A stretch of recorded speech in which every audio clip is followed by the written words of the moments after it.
The land that we are on has been inhabited continuously for over 15,000 years. It is the traditional territory of many nations, including the Mississaugas of the Credit, the Anishinaabe, the Chippewa, the Haudenosaunee, and Wendat peoples, and is now home to many diverse First Nations, Inuit, and Métis.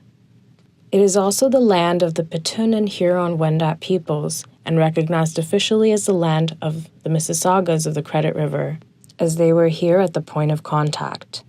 It is also the land of the dish-with-one-spoon wampum belt between the Haudenosaunee and the Anishinaabe and other nations to share the resources of the caretaking of this land. The dish-with-one-spoon is a treaty between the Anishinaabe, Mississaugas, and Haudenosaunee that bound them to share the territory and protect the land. Tkaronto, what we know today as Toronto, is covered by Treaty 13, signed with the Mississaugas of the Credit, and the Williams Treaties, signed with multiple Mississaugas and Chippewa bands. The subsequent Indigenous nations and peoples, Europeans, and all newcomers have been invited into this treaty in the spirit of peace, friendship, and respect. Toronto is home to many Indigenous peoples from across Turtle Island. It is also the home of the red-tailed hawk, the eastern gray squirrel, the red fox, raccoons, white-tailed deer, bats, many insects, and other species.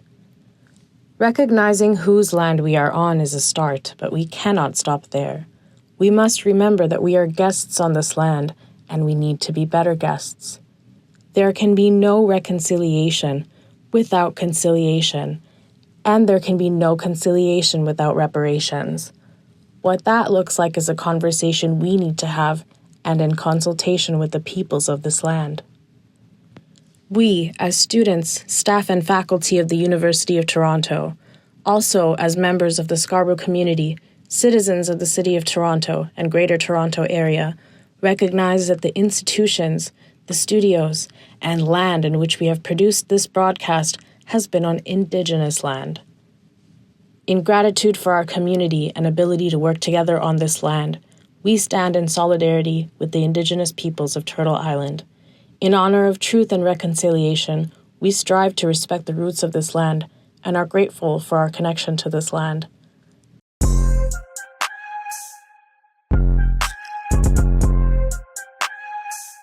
Welcome to the S.C.A.A. podcast, the space where we highlight the people shaping athletics at UTSC. From coaches and trainers to student athletes and support staff, we dive into their journeys, passions, and what drives them on and off the field or court. Today's episode is a Black History Month special. We're honoring Black excellence in sports and the stories that continue to shape our community. This week, we're keeping it true to S.C.A.A. style with some quick updates, campus highlights, and a little conversation that connects sports to our culture and community. Before we get into our special guest, here are some key points from the season so far. Key points or key dates to keep in mind if you're a sports fan at UTSC. On the February 24th, we have the basketball Scarborough Cup where we have the Maroons versus the Raccoons. That's going to be a very interesting one because they are in the same league, and I believe that's the last game of the season for them as well. Game of the season. Tuesday night at TPASC. February 25th, we have the Soccer Scarborough Cup where we have George's Maroons who will be going up against United. And that's going to be a very good game because I believe, where are you guys in the league right now? We're 4th and 5th. We're neck and neck with 1st and 2nd, same points. So that game is going to be one to watch because they're both duking it out to get that best position to finish off the season strong. And then February 26th, we have the Volleyball Scarborough Cup where we have Maroons and United. Facing off Thursday night at United is such a much better name. United is such a better name. Yeah, so you have Maroons going up against United. So United have been an upset this season because they just got promoted from the fall semester. Fall semester, they dominated their league and were promptly pushed up. And then they joined Maroons in D1. But they've been doing much better than their counterparts, Maroons. And they're taking D1 by storm. Yes. 3 wins and a loss. Yes. They're first place on the season so far. Great stuff to see from them. So that'll be another great game. So a lot of action this upcoming week from Reading Week. Yes, you may have your exams, but if you're looking to de-stress and watch some athletes duke it out, by all means. The 24th basketball, 25th soccer, and the 26th volleyball. Those are your games. 24th and 26th, evenings at T-Pask, and 25th Soccer Scarborough Cup is going to be at Centennial College on Progress, the Dome at 10 p.m. Yeah, great pitch. I love that pitch, man. I've been playing there for like a decade, bro. Like well, youth soccer, we played there, bro. It was a great pitch then. For our listeners, I'm joined here with PJ, who is a former UTSC D-League soccer player and one of our current D-League coaches. And as a Black History Month special, I felt like it would be a great opportunity to get his perspective as a Black man on his time here at UTSC as a player, but also now as a coach. So I guess we'll start it off. So Black History Month is honoring both challenges and the triumphs. When you look back yourself, how did you identify as a Black athlete? How did your identity as a Black athlete shape your experience in the program, like the soccer program, on campus and in competition? Hey, man, for me, I think honestly, at this campus that I was at, I think it served me very well, just to the point that, everybody on the team and even around the campus, it was all multicultural and everything like that.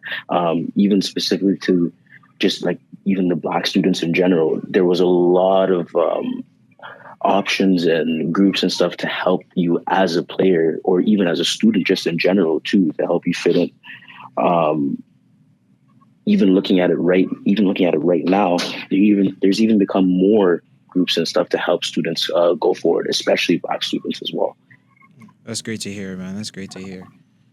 Yo, PJ, it's George. I got another question for you. We all have that one or two guys that really help us push through the tough moments, both as athletes and as students and like on campus. Mm-hmm. Who were your one or two guys that you thought supported you the most through everything and really helped you push through all those tough times?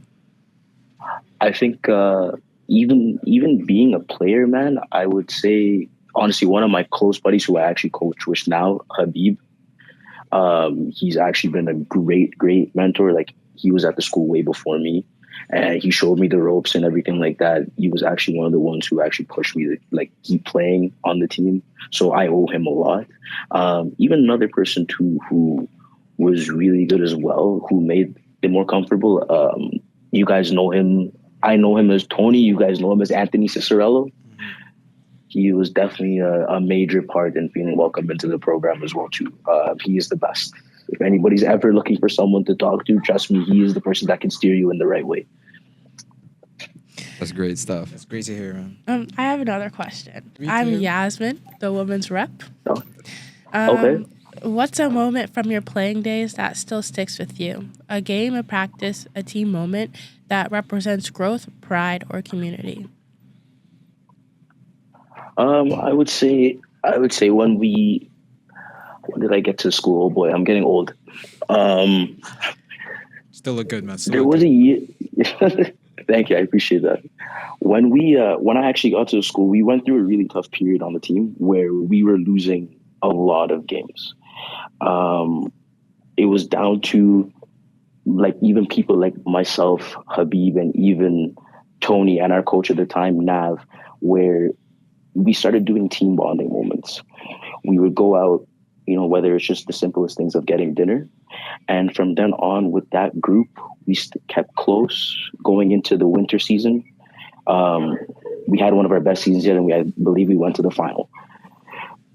Things like that, especially as a team and as a player, it goes to show you how far they can lead you, just because you build this close-knit bond with a group of guys in our case, and you stick together, you uplift one another, you push one another to go harder. That's the type of space and people you want to be around. Yeah. Okay. Thank you. Thank you. I like that answer. I guess we kind of skipped ahead here, but how about you just tell the listeners a bit about yourself and your time at UTSC and what you're doing today and how are you liking coaching? Because not everybody's as lucky as us to know PJ as well as they do. Let's see. I got to UTSC in 2016. Started playing soccer for the D-League soccer team. Shout out Habib, by the way. Habib was actually one of the ones who told me to come try out.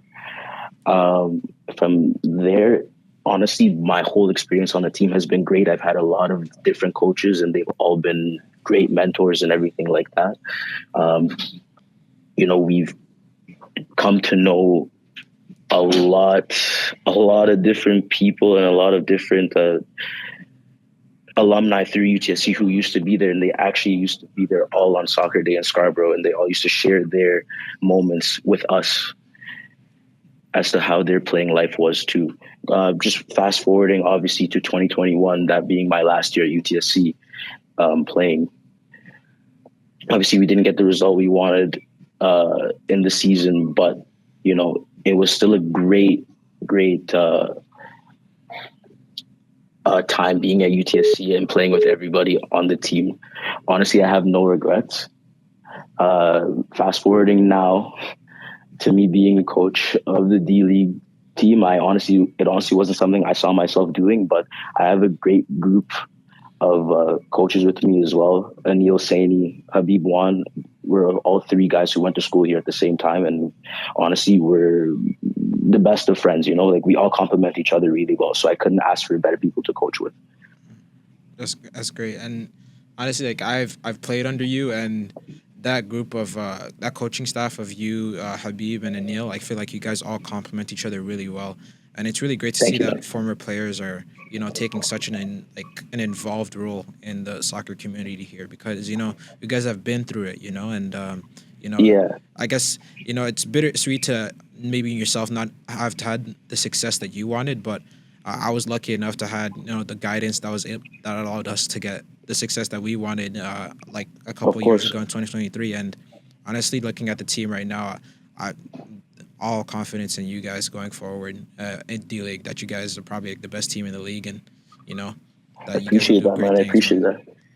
Thank you. Yeah, no, it makes a huge difference, I think, when you've gone to the school and you've played, and then, you know, you get that opportunity to coach. I think, honestly, if you're a player who graduates and you want to do something like this, think about it right now, if you're playing, as a learning lesson. So when you come back to coach, you'll be able to share all the things that you learn with the players that play under you. And that's what I looked at when I played under Tony, I played under Nav, Kapil, you know, and you try to take things that you learn from them and you try to better it. And you see now, even looking at the program, it's gone much further. Yeah. And these guys they've obviously laid the groundwork for it. And now it's for everyone like myself and all the people who come after me to keep taking it even further. Yeah. And that full circle kind of, once you got into the program, it kind of helped you shape who you are. But now you're doing the same for the program. That full circle moment is so nice to see. And I think the school and the program, especially the footy program here, has come a long way thanks to you and Anil and PJ and Habib. And the entire school should be saying a big thank you, because without people like you, like, this program would be nowhere near what it is today. To see it grow, like myself and Staffy have been here for that, and we've seen it grow right in front of our eyes, has been incredible, man. So thank you. Yeah. No, I appreciate that, guys. Thank you. You got to big up Habib and Anil, man. 100%. Trust me, those guys put in work. Like, a lot of things, a lot of the players don't see behind the scenes. Trust me. Yeah, man. A lot goes into it, but at the end of the day, you guys see every Wednesday when we're going to practice right now. It's a good amount of fun. And I guess maybe two questions to close off. What's one thing that surprised you that you didn't think would happen from maybe your time at UTSC to that's something that's been implemented now? And I guess the difference in mentality from a coach to a player, and maybe your favorite parts of coaching. I think one thing I actually really like that's been implemented, and I think this was actually done by Ben. Implementing a practice squad was definitely an essential part to this program, because it allowed more kids to take part playing soccer. It's definitely been the most influential in my opinion, just because, you know, you're always on that point where, you know, you got to kind of break it to children where they haven't made the team, and obviously that's not easy for any coach, right? So implementing that practice squad and getting more kids to take part in it gives them a chance as well too to play.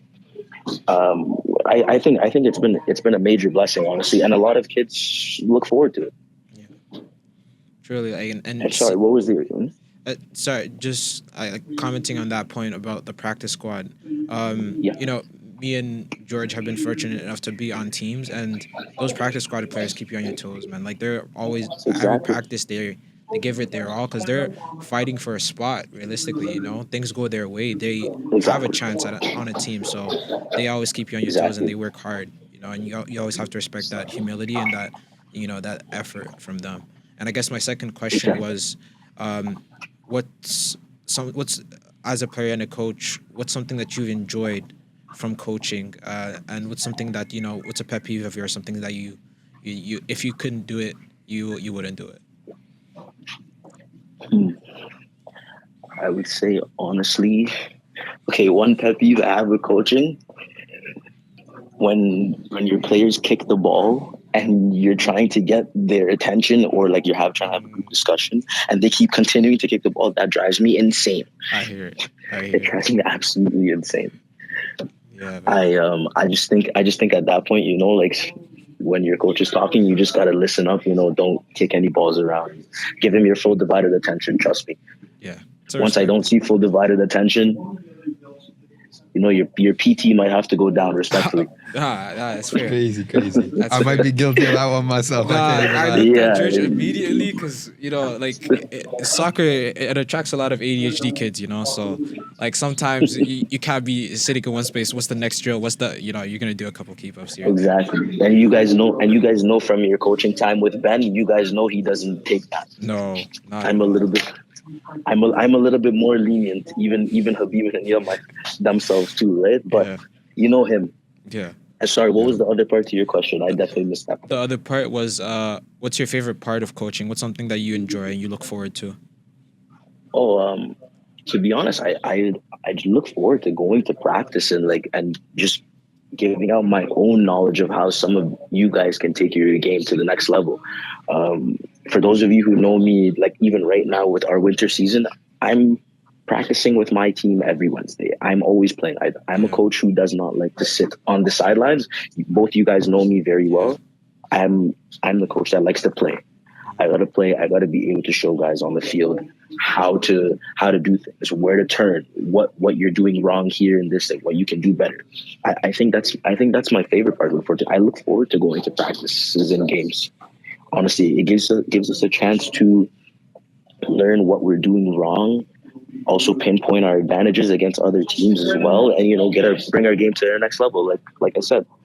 But yeah, I like going to practice, bro, especially because as you guys know, when you get older, all these other things, unless you play in a league, they're not available to you, Yeah. right?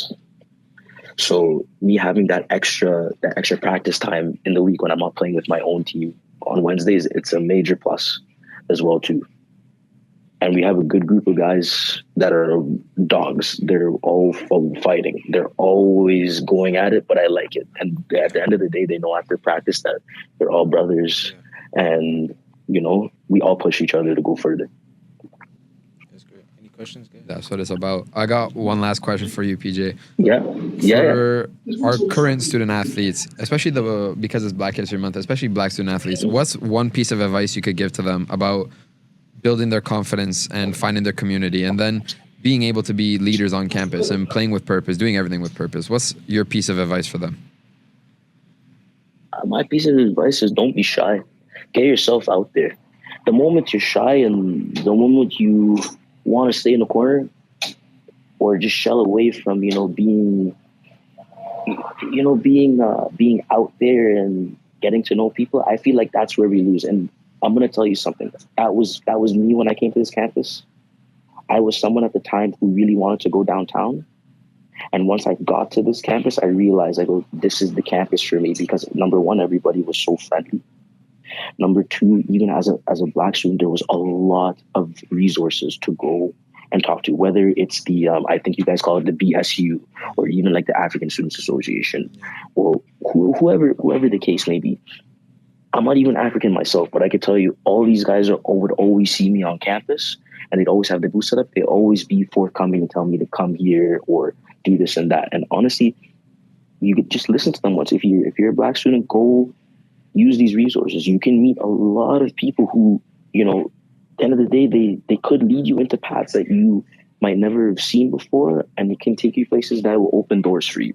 But that's my one thing. I think you have to be open-minded, and you have to get yourself out there. I know it's a little harder for the people who are introverted and are not, not too keen on, making friends with everybody and talking to everybody. But, slowly and surely, if you just get yourself out there and you do a couple activities, trust me, it'll change your whole perspective of being not only just a student on campus, but even being an athlete. For example, I didn't even know about the tri-campus team until a fellow Black athlete like Habib told me.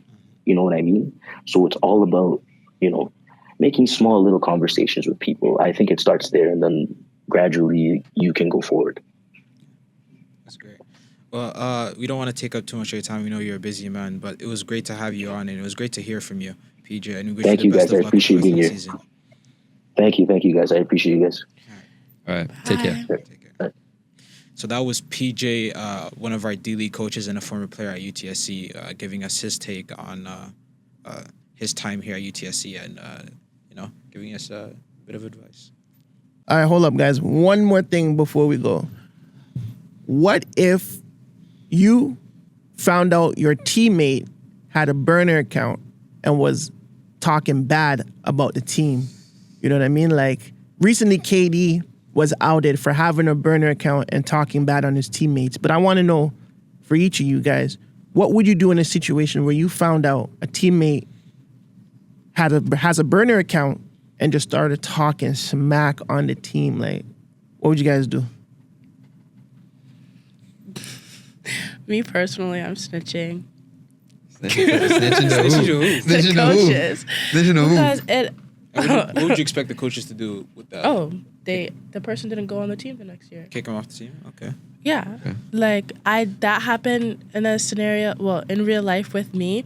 I had a teammate where she, not even just to me, but to other players as well, she wasn't behaving like a teammate should. She was rude, had attitude, didn't like when anyone would tell her what to do, but then would also try to tell other people what to do in a condescending and rude way. And I snitched to the coach. I complained. And the captain, she was also rude to the captains. So they were speaking to the coach as well. And then she stopped playing with us, and she was never allowed again with us. So for me, it worked perfectly because I didn't like her, so it was fine. Everything works out for Yasmin. Yeah. What do you think, George?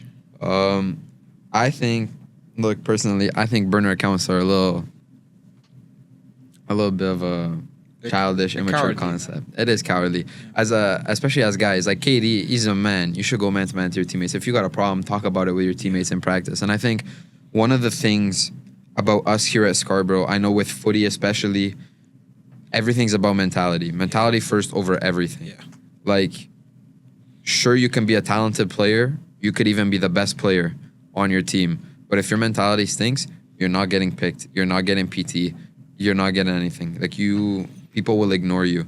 And attitude has always been the most important thing. And I think that was something that maybe we struggled with in the past. But since we've put a much bigger focus on attitude, things have been turning up for us. The program has developed so much more. And the environment here at Scarborough has been so much better. Back to winning ways. Yeah. We're back to supporting each other. And that's the most important thing. I know Ben stresses us 100%. with this in practice. I know PJ and Habib do the same thing.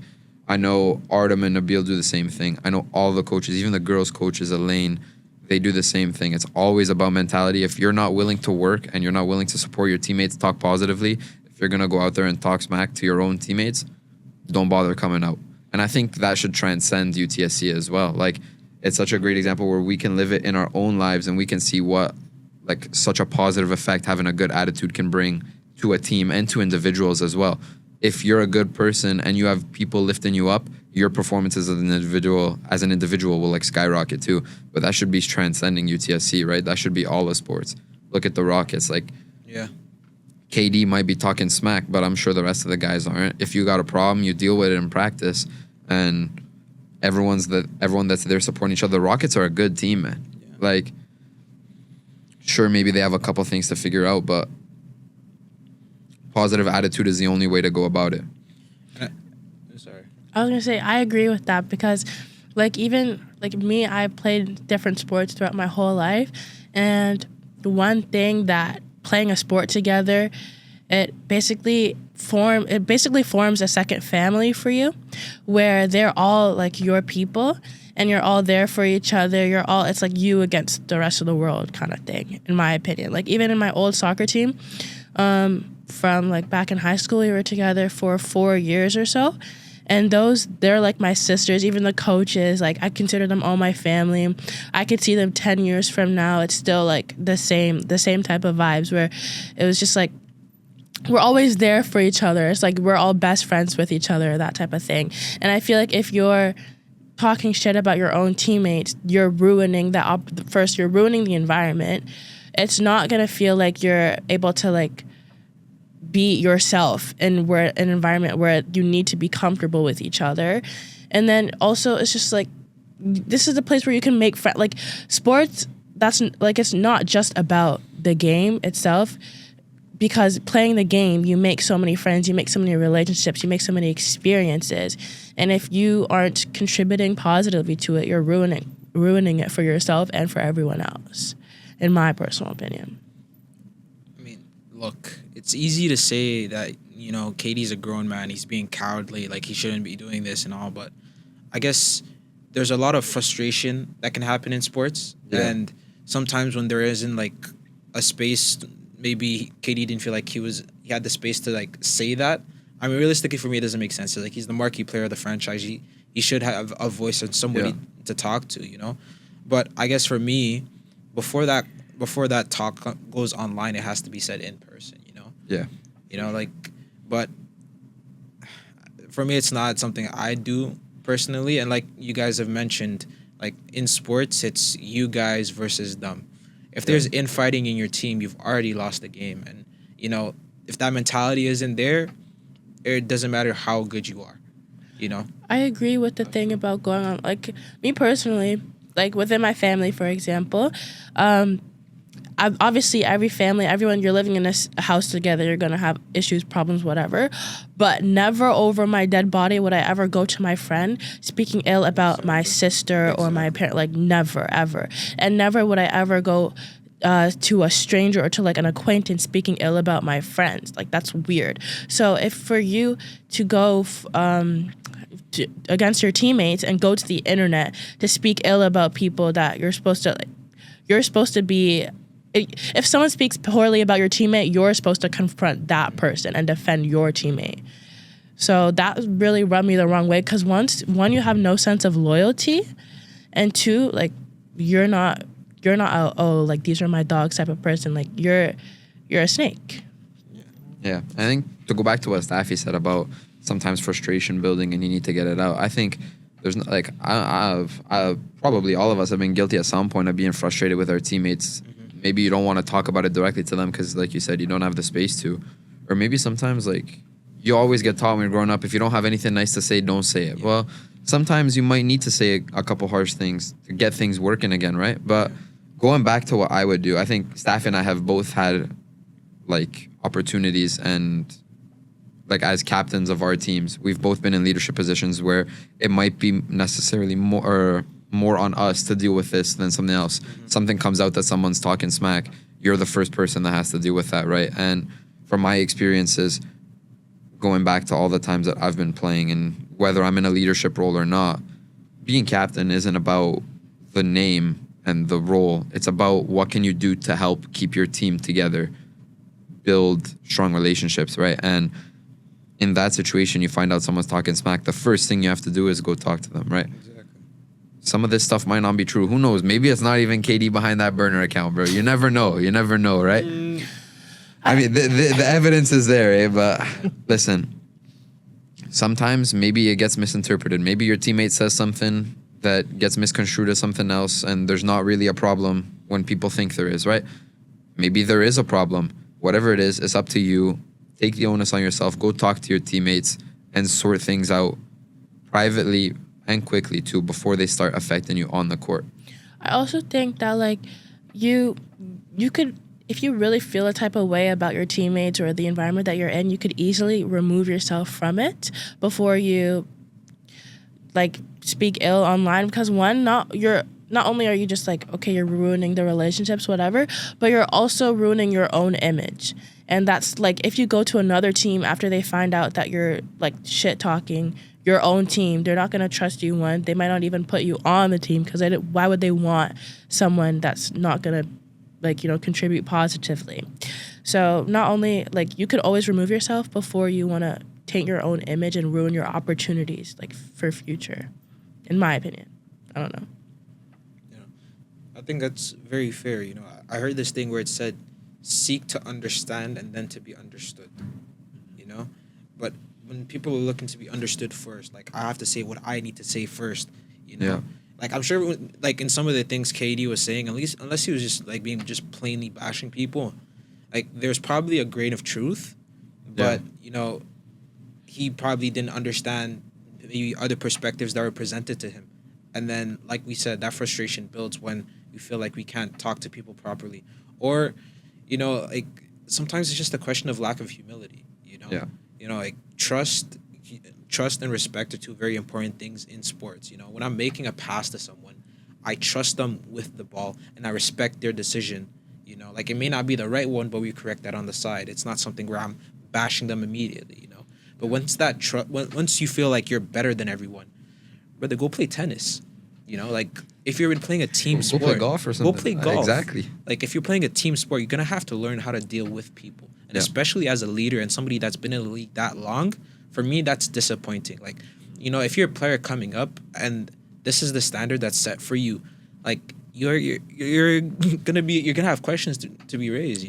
Like, you see it like on Charlotte, where I don't really follow basketball a lot, but we recently saw with LaMelo and his like car accident about the way that he's been driving. That's something that's been done a lot. There aren't many like veterans. Like, I may be wrong, Dale, but are there like veteran presence? Is there like a heavy veteran presence on the Grizzlies? Not on the Grizzlies, on the Hornets, really? On the Hornet, not really. They're fairly young. They're fairly young team. Fairly young, team, right? So sometimes you'll see those like, that youth like flair, and that's that exuberance. That exuberance, But so when you don't have that proper veteran leadership, it says a lot about the franchise and about the direction that they're going in. If the guy that you're looking to give you guidance, like, KD's been in the league since the Sonics were playing, bro.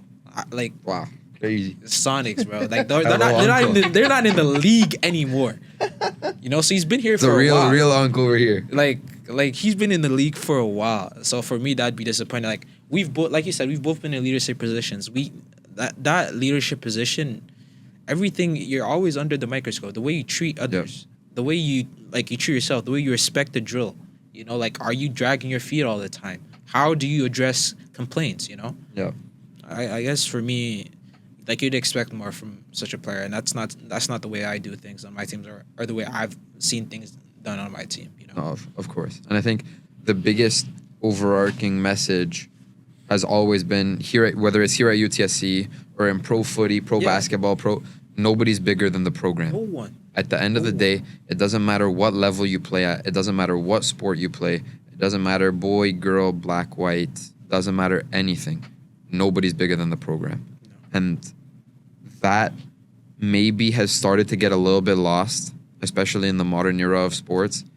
But it's something that, like Staffy said, with veteran presence, needs to be enforced. Humility is one of the most important assets to have in sports.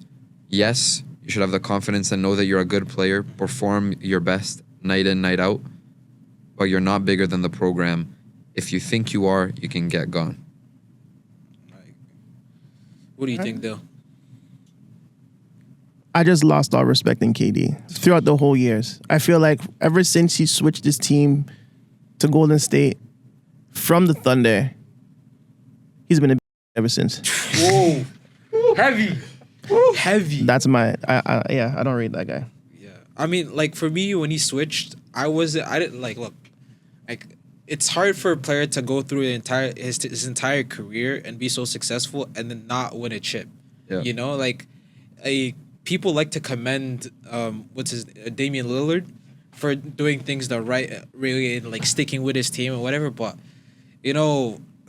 championship's a championship. Like, if you switch a team, you switch a team. But, like, I'm talking about what he's done here kind of does stack up too many things against his character. And I can understand why Dale had a few choice words with him. Yeah. I apologize. I'll bleep it out or something.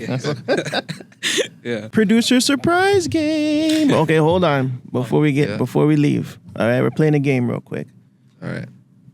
Who's the better player here? All these athletes have completely dominated their respective sports over the last decades. 2 sets of top 10 male players, I guess top 20 players, randomized on both sides, and 1 set of top 10 female players. Obviously, we know. Let's go. And you just have to pick the best player out of the 2 until we finalize who is the best player based on the picks that you have. All right. George, Lionel Messi or LeBron James? This is an easy one for me. Actually, you know what? Damn, this is not an easy one. Listen, I'm a footy boy. I'm a Messi boy. So for me, I'm also a LeBron guy over Mike. So this is a tough one. I think Messi's completed everything in the history of his sport. I don't think there's any debate. He's done everything that there is to do in sport. I think it has to be Messi. All right. Messi or Tom Brady? Ooh, oh my God.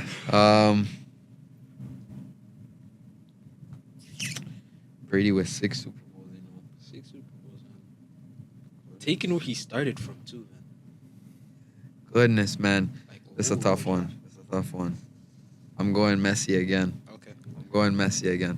Messi or Novak Djokovic? Novak Djokovic. Oof. I think that's a bit of an easier one.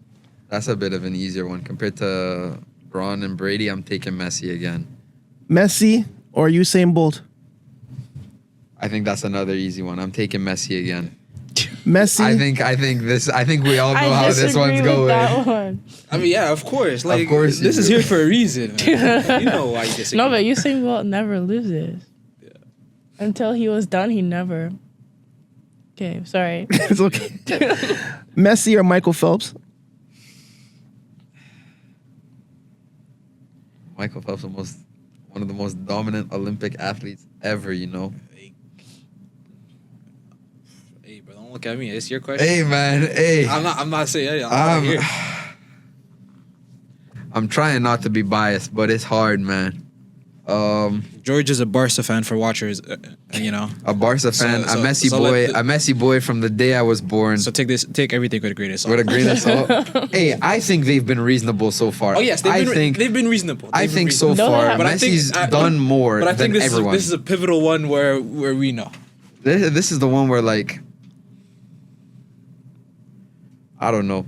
Ronaldo is closer to Messi than I think the second best Brother, swimmer we're talking is about to Michael Phelps here. Where did Ronaldo come from? No, I'm talking about compare the dominance. obsessed. No, compare the dominance. Nobody's obsessed, brother. Compare the dominance. Right. I'm talking about, if we're talking about the most dominant athlete, sure, Messi did everything, but I think Ronaldo is closer to Messi than the second best swimmer is to Michael Phelps.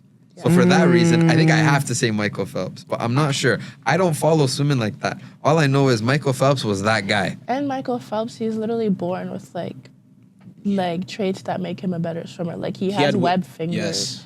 And it makes him he was literally born to be a swimmer. He's genetically inclined to be a good swimmer. The great So swimmer. God The best chose swimmer. him. He was like, "You're gonna be the all." Yeah, God chose Messi too. No. Forget that. Don't You know forget what? that. That's not a bad take. I No. hear that. I hear that. He hears it. I hear that, because it's bro. right. Anyways. For the sake of the video, I'll take Phelps, but it's Messi in my heart, and it's Messi to the people. Okay. Michael Phelps or Steph Curry? Michael Phelps. Michael Phelps or Patrick Mahomes? Michael Phelps. Michael Mahomes not even Phelps? the best in his own sport, man. Ooh. Michael Phelps or Shohei Ohtani? I don't know who that is. Still Michael Phelps. Yeah. I'm not taking Shohei. All right, and the last one, Michael Phelps or Lewis Hamilton? Black History Month, bro. Don't do that to him. Think Don't of your do that question. to him. Listen, Think of your listen. question. Lewis Hamilton, I think, is still the best Formula One driver all time. But I think I'll use the same argument. Schumacher is way closer to Lewis Hamilton than the next best swimmer is to Michael Phelps. So for that reason, Fair. it's still Messi in my heart, Fair. but I'll say the most dominant athlete, Michael Phelps. All right, there you have it, George. I like that one. I like that. Michael Phelps, in his opinion, out of that top 10, he is the best player in this decade. Yes. That's dope. I hear that out, bro. That's a great one. I was gonna say Wait. Phelps. At that point, you had to. What if I don't know many female athletes? You're just gonna have to stick Gotta to lock what you in, know. bro. You gotta stick I to don't what you even know. think. Okay. So you don't think you know this? Last 10 years, you don't think you know any of these I players? don't watch sports. I play sports. I don't watch sports. I Wow. swim, taekwondo, track, soccer. That's it, but I don't watch. Wow, that's crazy. I rap, but I don't listen to rap music. That's what that sounds like. I will never understand that, by the way, because she's not the first person I met that plays sports and doesn't watch Yeah, them. my brother's Yeah. the same way, bro. How do you play sports and you don't watch the sport that you, at least the sport that you You're play? in, yeah. You're a footy player. You gotta watch some footy on the side. You're a ball player. You If watch the you- NBA. If you invite me to a live game, I will go. I've been to TFC game and the AFC game, I mean, but that's it. there's an argument to be said that like if you're a good player and you don't watch the sport, then that means you're already pretty good. Because I feel like a lot of like at Like least Sam. a lot of IQ and a lot of like things you come get from watching. That means you're pretty good. But Yeah, a imagine lot how of much the, better you'd be Yeah, how if you much- watched the yeah, sport. Yeah, Yeah, because you a lot of the wouldn't watch IQ that. comes from watching tape. Exactly. So knowing Guys. your opposition and how they play, and then over the years building that knowledge to know how the coach's play style is, how the team may play this year. Like even if a coach goes to another team, you know, okay, well that coach is on this team, so they're probably gonna play like how I played them last year. So it's just IQ just building up in your brain over the years. I mean, watching the sport that you're in, if you want to take it seriously, I guess. Yeah. Because if you don't take it seriously and it's just a pastime, then you don't necessarily No, you don't need to, for watch sure. the sport. All right, so here we go. Simone Biles, Serena Williams. They're both actually really good. That's one's actually hard because they're both the best at every. anything you've That's harder. That's harder than anything I got. Yeah. That's That harder should than be the anything I got. last round. Yeah, but Nope, this is the first one. no choice. What is Damn. which one's your two? Wait, I don't know because they're both strong and the best at their sport, and I could never do what they do. But I guess go off his argument. Like if you think of the second best gymnast compared to Simone Biles, what's the gap? And then the second best. I don't Tennis- know the second best gymnast. I don't watch gymnastics. All I know is Simone Biles because she's amazing. Okay, so how about you do it just based on just, Wait, no, what you I'll know? go Serena Williams because I don't think she's lost. Has she? I think she Okay, she lost. might have lost Like, She not has like last definitely year. lost at some Oh. point. I think she lost to career. the young to what's his name, the light skinned girl. I think she lost to her. What's her name? Serena Williams, the The Blasian looking girl? yes, the one that's dating the rapper. Osaka, yeah. Naomi Osaka. Yeah. Yeah. I think she lost to her. Yo, isn't there some Russian girl that's like hella good at tennis too? Sabalenka or something? Yeah, but Is that she's her not name? losing to the white Yo, I girl. swear there's some think so, too. really close. Yeah. Like obviously Yeah, Serena Williams there the are a lot goat, of, but like great women tennis players. Yeah, but there's also like Simone Biles has also lost. I would, honestly, I'd say I would go with Biles, because I think like off his argument, you don't know who the second best gymnast is because she's that good. But like you can think of a couple other great. I Tennis can't. I players? only know Yeah. Serena Williams. I don't Venus like tennis Williams. or that's her sister, so Exactly. obviously I know. Yeah. But I don't like tennis or gymnastics, so I don't know anyone. But But well, you said Serena. You said Serena, so we go with So you standing on it? yeah. All right, Serena Williams or Katie Ledecky. Wait, I don't know who that is. ooh, She's a swimmer. She's a swimmer. Okay. Toronto. Brett, she's from Toronto, no? No, but I know think I know so. the other one. What's her name? The other female swimmer? Summer McIntosh. No. Everyone knows that one. Yeah. Everyone, Wait. everyone knows that one. Every Rookie day. sensation. Female swimmer. Her And she face is won on the the pen end. Olympics while I was in elementary school. Don't know that. Nah, one. she's American, Staffy. Who? Katie Ledecky. Yeah, I know. Oh yeah, Ledecky is. Yeah, that's what I'm saying. I'm Sorry. gonna pull up the stats for you. 9 Olympic gold medals and 21 world championships. Who? Katie Ledecky. Holy crow. Wait. 9 Olympic golds. Okay, I know My Penny God. Oleksiak. Okay. Unfortunately, she's not on So this it's list. Serena and Katie Ledecky. What's your pick? Well, you said 9 gold. 9 golds and 21 world And championships. also, in my personal opinion, I think swimming is harder than tennis. Okay. As someone who used I to think be a so, too. swimmer, like, you know, swimmers, even since elementary school, they had 6 a.m. practices and then practices after school. And they had practices 6 days a week.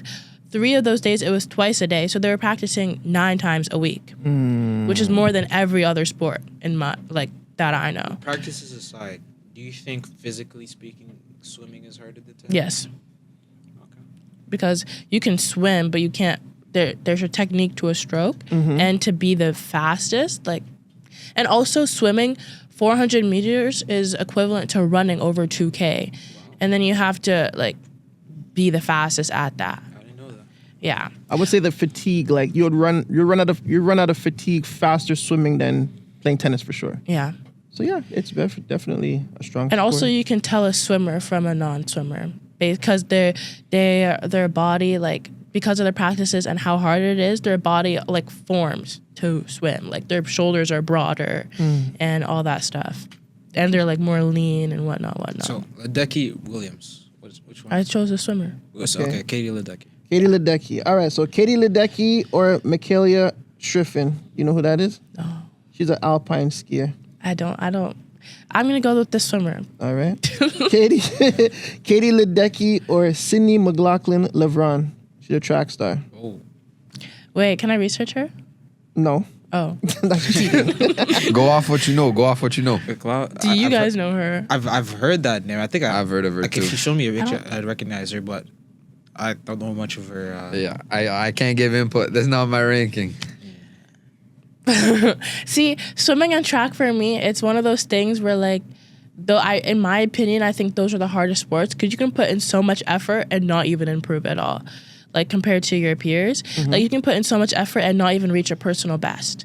Whereas, like, soccer, tennis, like, as long as you go to practice, you practice by yourself, you're gonna improve. But that one, you could be putting in so much hours and not, like, in my opinion.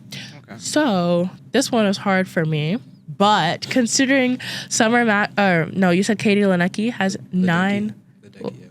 That's what I said. Yes. She has 9 golds. Mm-hmm. Wait, Yeah. you said that? Yeah. Okay, I'm gonna go with her. All right. Katie Ledecky or Asia Wilson.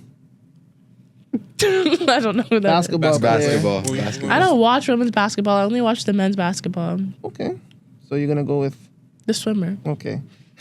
Katie Ledecky or Iga Swiatek. I think that's the shorty you're talking about. Iga Swiatek. She plays tennis. Yeah. Oh, the swimmer, because I didn't even choose Serena. All right. Katie Ledecky or Shelly Ann Fraser Price. Track star. That's you. Track star? All you. Shelly Ann Fraser Price. I don't even know who Fraser Price is. She's Jamaican. I told you I don't watch sports. Damn. All right. She remember this, eh? Yeah, just remember this, guys. Yeah, your Hello Kitty's on the Okay, camera. wait. How many things has she won, though? Who Because if knows? she's Jamaican, I'll pick her just because she's Jamaican. And you Sorry. guys thought I was Nah, biased. you can't do You it. guys thought I was biased. Hey, I don't know. And I also think that swimming and track is, like, equivalent in hardness. So, like, if she's won a good amount. So what's your pick? Shelly Ann Fraser Price, you're Jamaican, or Katie Ledecky, a white woman from Canada? From Washington, D.C. Washington D.C. Stanford. Are you searching up? Nope. I'm waiting Oh. for your answer. Can I search up? No, there's no Give the search. answer. You Give the can't answer, search. brother. Yeah, you have to just pick an You answer. guys don't know. The ball knowledge is shocking. No, I don't know. Do you actually not know? Staffy knows. Look, I know who she is. I couldn't tell you her achievements though. I know that she would smoke me in a race. That I can tell you that. You know. What That's does she a little even run? Just pick one. Just pick. Ledecky or Fraser Just run Price. it, bro. Okay, Ledecky, whatever her last All right, 2 more. Don't worry, we're almost All right. done. Ledecky or Alexia Putellas. Ooh. She plays soccer. Ooh. Yo. Oh Jesus. I know Alex Morgan, Oh, okay. So you're going with? the swimmer. All right, last one. Oh, my days. Ledecky or Brianna Stewart. Now that one I don't know. I don't know who What that sport is. is She that? plays ball too. Yeah. Like basketball. Yeah. Yep. Oh, then the swimmer. Okay, well, there you have it. Katie Ledecky, Yeah. just based No, off but of... I know more male athletes instead. This is How not do- a so good how look. do you expect Yo, us this to is- watch women's sports if you This don't is watch not a No, good look first for of all, I don't know. I don't watch S.C.A.A. women ball or knowledge. men's sports. Oh, okay. But people Okay. speak more about men's sports, so that's how I know more. I Okay. promise you, But S.C.A.A. has better ball knowledge like than this. I watch women's soccer in like college level soccer and like in person. Yeah. That's all But you're I- liking on Instagram, bro. I always see her liking like a college soccer clip out of Yes. nowhere, bro. Yes. But also like I have a bunch of like since I went to Bill Crothers, I know a lot of people that like went Division 1 in the States for soccer, like girls, and I also know a bunch of people that played for Team Canada. Girls, and then also team like Jamaica and team wherever else. So I do know a lot of like college level female athletes. I promise y'all. All right. And I follow a bunch of them. All the soccer players that I follow are female college level. Okay. You went to Bill Crothers? Yes, I did. Oh, my goddaughter DJ's over there. Right now? Yes, right now. What grade is she? She's in grade 11, 12, one of those ages. I don't But she think I would know DJs her. at Bill Crothers. What does she play? Like urban music, hip hop, R&B, reggae, dancehall. Music. She DJs at those parties that Bill Crothers has. I believe there's a black but she doesn't- principal, right? Yeah, no, there was. Miss Lynch James. And then the year that I graduated, like I graduated 2024, and then that next school year they replaced it with a different teacher. And they're trying to remove everything that makes Bill Crothers Bill Crothers. Oh wow. So people are leaving. But Oh wow. wait, she goes to the school or she No, just DJs? She just DJs. Okay. She DJs there. All right, Staffy, you ready? I thought that was never gonna happen, right? Yeah. All right, buddy. Alright. Let's go. Let's get into it, man. Cristiano Ronaldo or Rafael Nadal? It's just the B-Tech Djokovic Messi Yeah, one, bro. B-Tech Djokovic Messi one, but I'll take Ronaldo. All right. Yeah. Ronaldo or Federer? Roger Federer. Mind you, I was born in Switzerland too, bro. You were actually? Bro. I ride for Federer, bro. Oh yeah. Yeah, bro, that's my guy. Oh wow. That's Okay. my guy. Quick up. But I'm gonna have to go with Ronaldo. Oh. I'm gonna have to go with Ronaldo though. Okay. Yeah, mind over heart this time. That's what's Yeah. up. Shout out Federer though. Ronaldo or Giannis Antetokounmpo? That's my countryman. Yeah, bro. Sorry about that one. Ronaldo. All right, bro. All right. Nah, that's fair. Ronaldo. I'm taking Ronaldo too. Ronaldo or Max Verstappen? That's a good one. I think 5 years down the line, I'm probably saying Verstappen, but like up till now, like you can't disrespect the fact that Ronaldo's gone to like so many top leagues in Europe. Like I think he went Prem twice and he was great both times. Like I know the second time people said, "Oh, he had drama and whatever," but he still bagged. He scored goals, man. I'll give him that. His first time Premier League, like brother, he was a sensation. And then what? La Liga, we know what he did there. Yeah. No need to talk about it. Serie A, like a lot of people said, "Oh, it was only about him," but bro, he kept that Juve train going for a long time. So I'm gonna have to stick with Ronaldo. But 5 years down the line, I'm probably saying Verstappen. Nice. Ronaldo or Conor McDavid? I'll be honest with you. Yes, my passport has a Maple Leaf and everything, but I don't watch hockey that much, guys. I'm so sorry. Okay. I used to love it, but like since my dad told me I couldn't play hockey, I fell out of love with the sport. But I do know McDavid is one of the greats, and a lot of respect to him. But Ronaldo, I'm about to go Ronaldo. No, Ronaldo's the right choice. Ronaldo's the right choice. Ronaldo or Nikola Jokic? Nikola Jokic.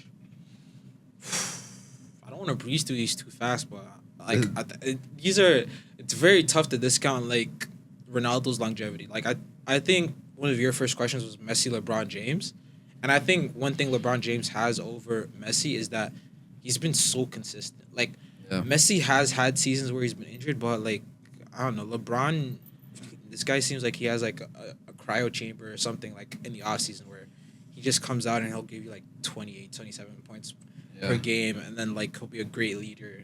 So, but I think, like I said, longevity argument, I'm taking Ronaldo there. Yeah. All right, 3 more. Ronaldo or Armand Duplantis? Armando Duplantis is the long jumper, right? Track and field, yeah. Long jumper, Yeah, right? yeah. I think he, look.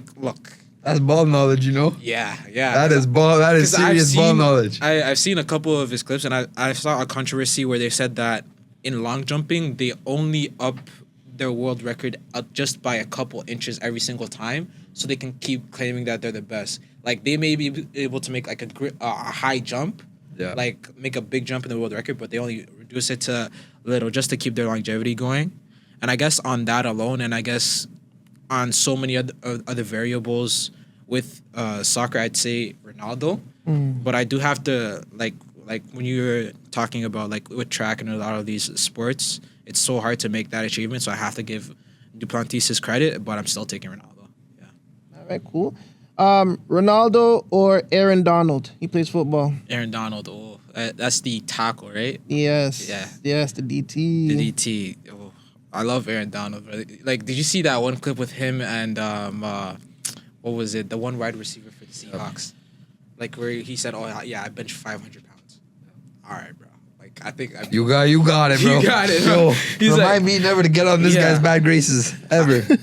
I think physically, Aaron Donald, same thing, longevity argument, but I think with soccer, there are just so many more games to a season. I think with football, if you make it all the way, you're playing maybe 20 games? 20 games, but like you do have to respect, like there's a lot of prep that goes into it, because physically, Aaron Donald is a monster, man. He is something else, but I'm taking Ronaldo. All right. Last one, and I probably know the answer here. Ronaldo or Sidney Crosby? Ronaldo or Sidney Crosby? I think it's the same with McDavid argument. Like, I don't watch hockey that much, but I do have a lot of respect for the man from Port Hope, right? I'm right? Port Hope? Yeah, but I'm still taking Ronaldo. And mind you, Ronaldo, Messi, I'm taking Messi. But I do have a lot of respect for Ronaldo. Yeah, so that'll be my final pick, Ronaldo. All right, there you have it, man. There you have it. Yeah. How much Stanley Cups does Sidney Crosby even have? It's probably, 5? No. I think way less than that. He has 1 or 2 in his life. Damn. You know that's crazy, right? Like, That's ridiculous. Yeah, that's what you get. That's what you get for 3. He has 3. He has 3. 09, 16, and 17 back to back. Okay. Back to back. Yeah. Wow. But that's tough. I think hockey's mad tough. Yeah. To win I chips, think- like a lot of chips, like how basketball niggas I think the do, Stanley like- Cup is the hardest trophy, one of the hardest trophies to win in sport. I think it's top 3 easily. Yeah, I think so too, man. I think outside of like, You guys just played too many games. I don't know for what, bro. Like, I don't I think know. it might be the hardest trophy to win in sport. Like, I don't know how people watch 82 games of a season. Like, for any sports, like I don't watch basketball a lot. I don't watch hockey a lot. Like, for me, soccer is my sport. Like, I watch at most maybe 40, 50 games, and I'm not watching all of those. And my team plays like 60 on a high year, so 82 is actually ridiculous. 82 every year. And that's And just hockey? That's just regular season, bro. Outside of football, the most physically demanding sport in the world. Yeah, facts. I remember I got on the ice once, bro. And it's like you're trying to do 2 things at the same time. Because I'm a decent skater. But the second I picked up a stick, it's like I'd never skated in my life. It's tough, man. Bro. It's tough. Yeah. All right, well that's it, guys. Messi's still the for that. people's champ. Even though I picked Phelps. Phelps is just a force to be reckoned with, Yeah, man. bro. You can't deny. Like, you you can't can't. deny Michael Phelps. You man. can't, bro. Like, I think I look. I'll be fair. I did pick, like, for me, I picked Phelps a little bit on the Aura pick where he had like all of those gold medals like raging on him. Yeah. And then like that one clip where he said, "Oh yeah, I eat like 20,000 calories a day during like in season." I was like, "What?" Crazy. I don't even think I eat 20,000 calories in a week. Like 20,000 calories of what, brother? Like, does he have like a special goop or something? Has To eat that much, it's He has to. But it goes back to Yazzy's point. Like they train a lot, Yes. so the metabolism is very, very high. Very high. So after training, they must be really, really hungry, and it's just they just burn it the next day quickly. And swimming is a very demanding sport. Like you have to push yourself much more to make just like those incremental results, like you said. Yeah. So a lot of respect to those swimmers, man. Yeah, I think hands down they probably are the most athletic people in the world. I Swimmers. do agree. Because even like what I said, that was at the elementary level. Like that's like one of the lowest level competing where they're doing that much hours and that much work. So the higher you get, the more and the harder the competition. Facts. That's it for our Black History Month special of the S.C.A.A. podcast. Thank you for listening. I want to give a big thanks, huge shout out to our special guest, Coach PJ, former player PJ, and to every athlete, coach, and staff here at TPASC and at UTSC that helped keep us going. So keep showing up, keep supporting one another, and keep celebrating excellence, past, present, and future. Go Scarborough, bleed maroon.